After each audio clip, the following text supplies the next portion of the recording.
Hello beautiful souls, మీతో రిలేషన్ని మీ partner ఎలా చూస్తున్నారో తెలుసుకోవాలనుకుంటున్నారా? అయితే ఏ పైల్ అయితే మీ అటెన్షన్ని డ్రా చేస్తుందో ఆ పైల్ని పిక్ చేసుకోండి. మీరు పైల్ 1 పిక్ చేసుకొని ఉంటే మీతో రిలేషన్ వాళ్ళకి చాలా క్యూరియస్గా ఉంది, వాళ్ళు చాలా హ్యాపీగా ఉన్నారు. ఈ రిలేషన్ని వాళ్ళు చాలా ఎక్స్ప్లోర్ చేయడానికి ట్రై చేస్తున్నారు. ప్రెజెంట్ అయితే చాలా ఎగ్జైటెడ్గా అండ్ చాలా క్యూరియస్గా ఉన్నారు.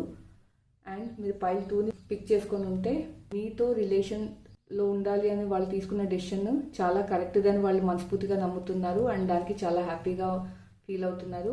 వాళ్ళు చాలా స్ట్రాంగ్గా నమ్ముతున్నారు మీరు ఒక డివైన్ బ్లెస్సింగ్ అనేసి. మీరు పైల్ 3 చూస్ చేసుకొని ఉంటే వాళ్ళు ఎమోషనల్గా చాలా ఇల్యూషన్లో ఉన్నారు, వాళ్ళు ఒక కన్ఫ్యూజ్డ్ స్టేట్లో ఉన్నారు. మీ రిలేషన్లో జరుగుతున్న విషయాలు పాజిటివ్ నెగిటివ్ వాళ్ళు అనలైజ్ చేయలేకపోతున్నారు. ఎమోషనల్లీ చాలా వీక్గా ఉన్నారు, వాళ్ళు ఎమోషనల్గా చాలా లోగా ఉన్నారు ఈ రిలేషన్లో. ఈ మెసేజ్ మీకు రెజనేట్ అంటే కమెంట్ చేయండి, అదేవిధంగా సబ్స్క్రైబ్ చేసుకోండి. Stay connected, stay blessed.